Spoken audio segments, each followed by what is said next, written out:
কর্মগত শিরক। আবার কিছু আছে কথার মধ্যে শিরক। যেমন, কেমন আছেন, আপনার দোয়ায় ভালো আছে। কেমন আছেন, আপনার দোয়ায় ভালো আছে। আপনার মায়ের কি অবস্থা, মায়ের অবস্থা ভালো, ডাক্তারটা সময় মতো না আসলে মাকে বাঁচানো যেত না। যাত্রা কেমন ছিল, জার্নি খুব ভালো ছিল, ড্রাইভার অনেক ভালো ছিল, ড্রাইভারের দক্ষতায় অ্যাক্সিডেন্ট থেকে নিশ্চিত অ্যাক্সিডেন্ট থেকে বেঁচে গেছে।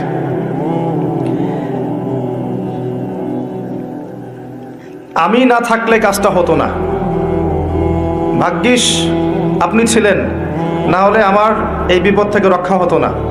প্রচুর কথা বলতে গেলে সারা রাত চলে যাবে। কথার মধ্যে বেশি শিরক হচ্ছে এখন।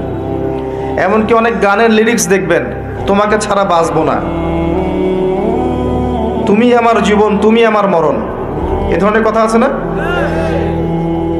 আসমান জমিন চন্দ্র সূর্য সব তোমার, তোমার জন্য চাঁদ নিয়ে এসে দিব, চাঁদে বাড়ি বানাবো, কত কথা। এই শিরিক এবং তাওহীদকে শেখেন। শেখার পরে আপনি উপন্যাস পড়বেন, কবিতা পড়বেন, গানের লিরিক্সগুলো পড়বেন, দেখবেন যে শিরিক দিয়ে ভর্তি। এমনি এমনি আল্লাহ পাক বিষয়গুলোকে হারাম করেন নাই, এখানে শিরক আছে।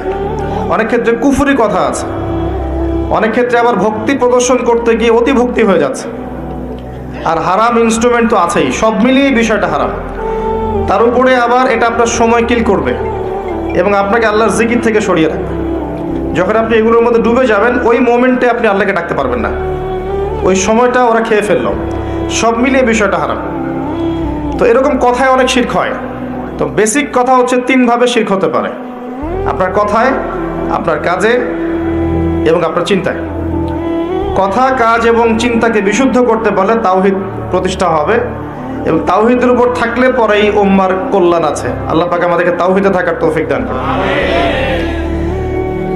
যারা শিরক মুক্ত অবস্থায় কবরে চলে যাবে ইনশাআল্লাহ, তারা উত্তর দিতে পারবে যে রব্বি আল্লাহ, আমার রব হচ্ছেন আল্লাহ। যখন দ্বিতীয় প্রশ্ন করা হবে মা দীনুক, দুনিয়াতে যারা দিন ইসলামকে ঠাট্টার ছলে গ্রহণ করেছে, হাসি তামাশার মতো, ইসলামের কিছু অংশ ভালো লাগে গ্রহণ করেছে, কিছু অংশ ভালো লাগে না গ্রহণ করে নাই, যতটুকু করলে কোনো সমস্যা হয় না করে, যেটা করলে সমস্যা হয় করবে না, ইসলামকে পরিপূর্ণ জীবন ব্যবস্থা রূপে বিশ্বাসই করে না, মনে করে ইসলাম এই যুগে চলে না, ওই যুগে চলতো, ইসলাম সেকেলে ব্যাকডেটেড, এখন আমরা আধুনিকতার সময় আছি ইত্যাদি, ইসলামের সব বিধান এখন আসলে প্রযোজ্য নয়, এগুলো আগে চলতো এখন হয়তো চলে না। যদি ইসলাম সম্পর্কে এমন ধারণা থাকে মানুষের, সে উত্তর দিতে পারবে না যে মা দীনুক, তোমার দিন কি। যারা পরিপূর্ণরূপে ইসলামকে গ্রহণ করেছে মননে, ইসলাম একমাত্র জীবন ব্যবস্থা যেটা আল্লাহর কাছে গ্রহণীয়, এবং এখানে প্রত্যেকটা বিষয়ের সমাধান আছে। হ্যাঁ, আমি হয়তো আমল করতে পারছি না বা বাস্তবায়ন করতে পারছি না, কিন্তু আছে ইসলামের মধ্যে, এই আকীদা ঠিক আছে। আমল আপনি করতে পারবেনও না। এখন যে যুগ চলছে, এই যুগে আপনি পরিপূর্ণ ইসলাম পালন করতে পারবেন না। বড় গলায় বলে আসলে লাভ নাই, খুব বড় গলায় বলে লাভ নাই যে আমরা সবাই পরিপূর্ণ মুসলিম।